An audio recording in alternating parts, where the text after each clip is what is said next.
لیکن ڈسپلن اور سختی کو آپس میں ضرور گڑمڑ نہیں کرنا چاہیے. ڈسپلن اور بات ہے جس کا مطلب یہ ہے کہ ایک اصول ہے جس پر سب گھر والے عمل کر رہے ہیں, ٹھیک ہے, لیکن سختی سے آپ اپنے بچے سے اپنا ریلیشن شپ چھوڑ دیں گے. اور آپ یاد رکھیے جب بچے سے آپ کا ریلیشن شپ ویک ہوگا نا, اور بچہ, اور آپ گھر میں فائنینشیل پاور آپ کی ہے, پیسے تو ابا جی سے لینے ہیں, روٹی تو امی نے پکا کے دینی ہے,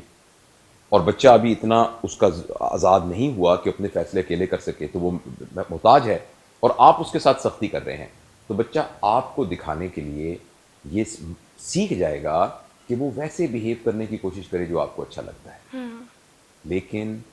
وہ آپ سے جھوٹ بولنا شروع ہو جائے گا, چھپائے گا آپ سے, آپ سچ چوری کرنی شروع ہو جائے گا. جب اس نے سگریٹ پی اور آپ نے اس کے ساتھ سختی کی تو اس بات کا کم امکان ہے کہ وہ سگریٹ چھوڑے گا, اس بات کا زیادہ امکان ہے کہ وہ کسی طریقے سے آپ کو یقین دلانے میں کامیاب ہو جائے گا کہ وہ سگریٹ نہیں پیتا, حالانکہ وہ سگریٹ پیتا ہے. اس کی جیب میں ہر وقت الائچیاں ہوں گی, اس کی جیب میں ہر چیز سونف ہوگی, تاکہ جب وہ گھر آئے گا تو وہ تھوڑا ابو جی مجھے سونف بڑی اچھی لگتی ہے, وہ اس طرح کا کوئی ڈرامہ بازی آپ کے ساتھ کر لے گا. تو لہٰذا آپ کے سوال کا اسٹریٹ اوے جواب یہ ہے, اور میں یہ آپ کو پوری ذمہ داری کے ساتھ کہہ رہا ہوں کہ آپ گھر میں ضرور ڈسپلن رہیں, اور ڈسپلن کی ڈیفینیشن یہ ہے کہ وہ جس پر آپ خود عمل کرتے ہیں. لیکن آپ جس پر خود عمل کرتے ہیں, آپ کے بچوں کو بھی آپ اسی پہ عمل کرنے کے لیے کہہ رہے ہیں نا, تو بچے اس کو قبول کر لیں گے بڑے آرام سے. اور دوسرا پلیز آپ یاد رکھیے, اس بات کو یاد رکھیے کہ آپ کا بچہ آپ نہیں ہے, آپ کا بچہ آپ کے دور سے 25-30 سال بعد میں پیدا ہوا ہے. اور حضرت علی رضی اللہ تعالیٰ عنہ کا ایک قول ہے بہت بڑا, ویسے تو ہمارے بڑوں کی ساری باتیں بہت بڑی ہیں, بالکل, مگر میں تو جب بچوں کی ٹریننگ کے سلسلے میں ان کی یہ بات سنتا ہوں تو میں, میرے ذہن میں اتنی ان کی عزت احترام اور ان کا جو درجہ ہے وہ سمجھ میں آتا ہے, اور ان کی وزڈم. آپ نے فرمایا اپنے بچوں کی تربیت اپنے جیسی مت کرو, اچھا, کیونکہ وہ تمہارے زمانے کے لیے پیدا نہیں ہوئے. نہیں ہوئے, لہٰذا بچوں کو یہ مثالیں دینا شروع, ہم تو اپنے تمہارے دادا کے سامنے بالکل نہیں ایسے کرتے تھے, تم کبھی دیکھتے ہم تو سائیکل پہ اسکول جایا کرتے تھے, ہم تو سارا دن یہ کیا کرتے تھے, تو ہم تو بھائی وہ آپ سائیکل پہ جاتے تھے نا, تو میں نہیں جاتا. یہ بہت کامن بچہ بات ہے. بچہ یہ سوچتا ہے نا کہ بھائی آپ جاتے تھے تو میرے پاس تو گاڑی ہے, میں تو گاڑی پہ جاؤں گا, میں کیوں سائیکل پہ جاؤں. ٹھیک ہے نا, تو میں یہ بات یہ کہنا چاہ رہا ہوں. ڈاکٹر صاحب مجھے حیرانی ہوئی ہے آپ کی بات سن کے کہ یہ بچوں کو بات کرتے ہم دیکھ رہے ہیں, سنتے ہیں, یہ بات وہ کرتے ہیں. اور یہ حضرت علی نے فرمایا ہے رضی اللہ تعالیٰ عنہ کہ اپنے بچوں کی تربیت اپنے جیسی مت کرو,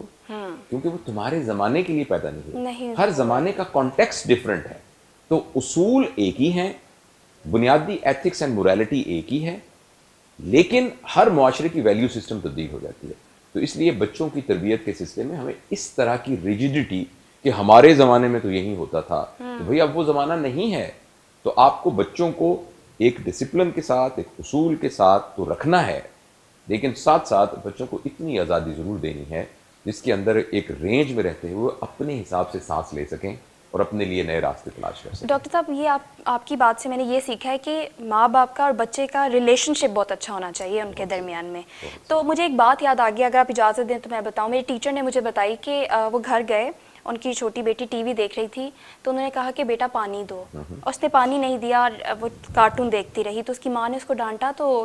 وہ کہتے ہیں کہ میں نے اس کی ماں کو منع کیا کہ نہیں ڈانٹو, شاید اس کو ہم سے اتنا پیار نہیں مل رہا جتنا کارٹون سے مل رہا ہے. آپ صحیح کہہ رہی ہیں. تو یہ ریلیشن شپ بہت ضروری ہے پیرنٹس کا اور بچوں کا, لیکن یہ آپ کیا پیرنٹس کو کوئی پیغام دیں تاکہ وہ اپنے بچوں کے ساتھ ریلیشن شپ مضبوط کریں؟ جی بالکل یہی پیغام ہے جو ہم نے ساری باتیں کہی ہیں, یہ اس کو ریوائنڈ کر کے دوبارہ سنیں اور اس کو بار بار سنیں, اور یہی بات میں گزارش کرنا چاہوں گا کہ آپ اپنے بچے کو لوز مت کریں. بعض اوقات نا آپ ایک بچے کو اچھا بچہ بنانے کے چکر میں نا آپ اس کا اپنے ساتھ تعلق جو ہے وہ لوز کر دیتے ہیں. اور یہ جب انشاءاللہ ہم آئیں گے نا, میرا خیال ایک پروگرام آپ نے پلان کیا ہوا ہے جس میں کہ بچوں کے کیریئر کے سلسلے میں کیا کرنا ہے. جی بالکل, کیونکہ میں خود ڈاکٹر ہوں اور میں میڈیکل کالج میں پرنسپل تھا, اور میں بہت عرصہ جو نیا فرسٹ ایئر کا بیچ آتا ہے جو کہ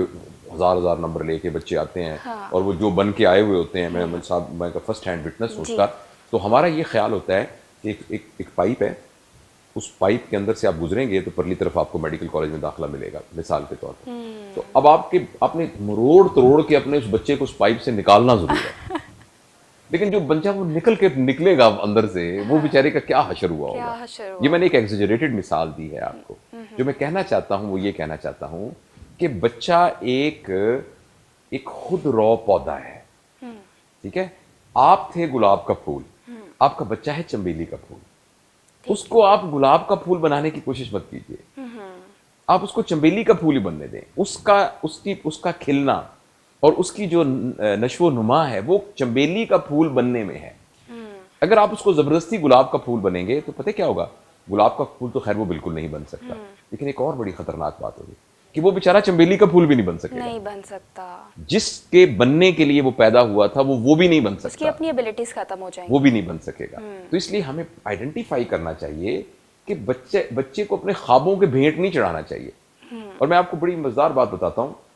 ہمارے پاس جب میڈیکل کالج میں بچے آتے ہیں نا, تقریباً 300 بچے ایک سرکاری میڈیکل کالج میں داخل ہوتے ہیں, اور میں نے یہ ہر دفعہ ایکسرسائز کیا, میں ان سے پوچھتا ہوں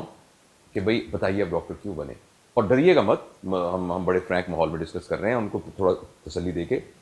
آپ یقین کیجئے 35 سے 40% بچے, خاص طور پر لڑکیوں کی تعداد زیادہ ہوتی ہے, جو کہتے ہیں میں تو ڈاکٹر نہیں بننا چاہتا, میری امی نے کہا تھا ڈاکٹر بننا. اور بعض دفعہ میں جب ان ڈیپتھ جاتا ہوں اور یہ پوچھتا ہوں کہ امی نے آخر کیوں زور لگایا, تو پتہ لگتا ہے جب تمہارے ماموں کی بیٹی ڈاکٹر بن گئی تو تم کیوں نہیں ڈاکٹر بن سکتے. تو بنیادی طور پر آپ کی اپنی ایک خواہشات ہیں نا. ڈاکٹر, میں خود ڈاکٹر ہوں, میرے بچے ڈاکٹر ہیں, میری بہو ڈاکٹر ہے, میرا داماد ڈاکٹر ہے, مطلب میں تو یہ نہیں کہہ رہا کہ ڈاکٹر بننا بری بات ہے, یا کچھ بھی کرنا بری بات ہے, لیکن اگر کوئی بننا چاہے تو, اگر ایک شخص جو ہے اپنے ہنر کو ایز این آرٹسٹ کرنا چاہتا ہے, ایک اپنے ہنر کو ایک بزنس میں ایکسپریس کرنا چاہتا ہے, ایک اپنے ہنر کو اس میں کاشتکاری میں دکھانا چاہتا ہے, یا کسی اور شعبے میں دکھانا چاہتا ہے,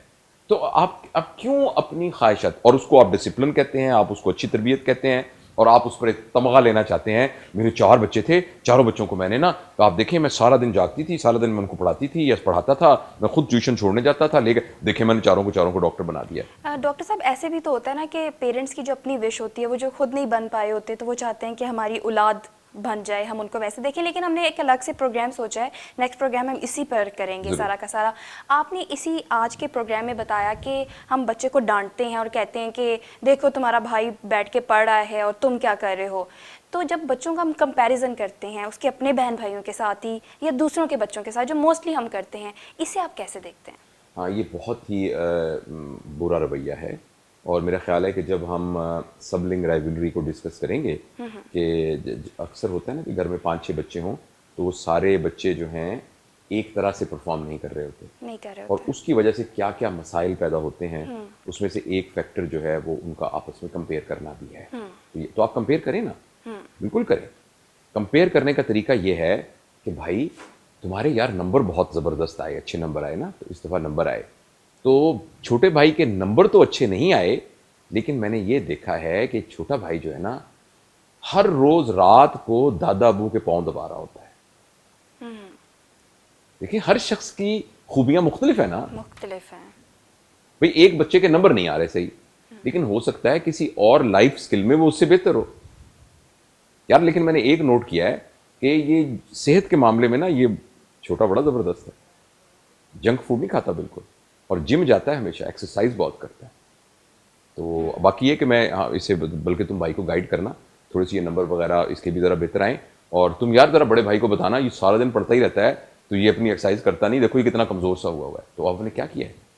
آئیڈینٹیفائی کیا ہے کہ بھئی آپ کو اپریشیٹ کیا کہ آپ کے نمبر آئے, لیکن دوسرے کو اپریشیٹ کیا کہ نمبر تمہارے نہیں آئے, لیکن میں بہت خوش ہوں کہ تم باقی چیزوں پر تو بالکل ٹھیک ہو. آپ مجھے خود ایمانداری سے بتائیے, یہ بات میں اپنی طرف سے نہیں کہہ رہا, یہ ہمارے کراچی میں ایک دوست ہیں سلمان صدیقی صاحب, وہ پیرنٹنگ پر بہت ورک شاپس کرتے ہیں, اور یہ میں نے ان سے سیکھا ہے, ان سے سنا ہے اور پھر میں نے ان سے سیکھا ہے.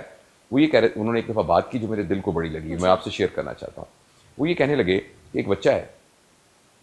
وہ بچہ آتا ہے,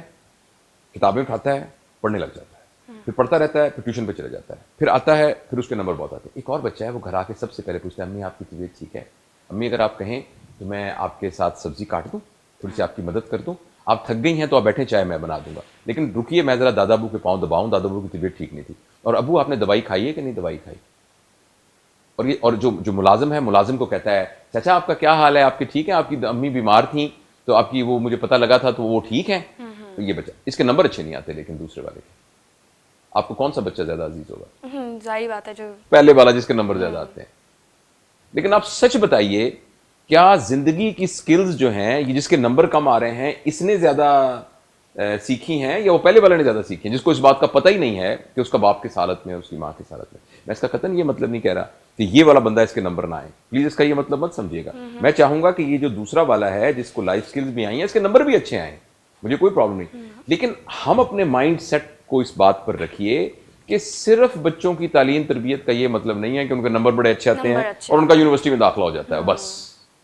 تو یہ سب کچھ نہیں ہے. ٹھیک ہے ڈاکٹر صاحب, جیسے کہ آپ کو پتہ ہے کہ پروگرام کا ایک لمیٹڈ سا ٹائم ہوتا ہے, تو ہم نے نیکسٹ پروگرام بھی اسی پر کرنا ہے, مزید آپ سے سیکھنے کا موقع ملے گا, لیکن آپ کو پتہ ہے اسی طرح ہم اختتام کی طرف نہیں جاتے, آپ کچھ عرض کرتے ہیں اور ہم تھوڑا سا انجوائے کرتے ہیں, تو آپ پلیز آج کیا ہمیں سنائیں گے؟ آج میں آپ کو ایک نظم سناتا ہوں, بلکہ پچھلی بار میں نے آپ کو ایک نظم سنائی تھی, آج میں ایک غزل سناتا ہوں. ٹھیک ہے. وہ غزل یہ ہے کہ تخیل کو سہارا چاہیے تھا, جو ہمارا تھاٹ پروسیس ہے نا, تخیل کو سہارا چاہیے تھا, ہمیں ایک استعارہ چاہیے تھا, بس اتنا تھا کہ اس نے مڑ کے دیکھا, بس اتنا تھا کہ اس نے مڑ کے دیکھا,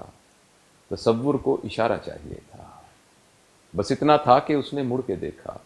تصور کو اشارہ چاہیے تھا, میسر تھا ذرا سا پیار لیکن ہمیں سارے کا سارا چاہیے تھا, واہ واہ, میسر تھا ذرا سا پیار لیکن ہمیں سارے کا سارا چاہیے تھا, محبت ایک سمندر کی طرح تھی, ہمیں جس کا کنارہ چاہیے تھا, محبت ایک سمندر کی طرح تھی, ہمیں جس کا کنارہ چاہیے تھا, وہ خود کو راز رکھنا چاہتا تھا, وہ خود کو راز رکھنا چاہتا تھا, ہمیں وہ آشکارا چاہیے تھا, بہت سے ہاتھ تھے جو تھام لیتے, بہت سے ہاتھ تھے جو تھام لیتے, ہمیں لیکن تمہارا چاہیے تھا, واہ واہ, اور جو اپنے بس میں تھا سب کر لیا تھا, جو اپنے بس میں تھا سب کر لیا تھا,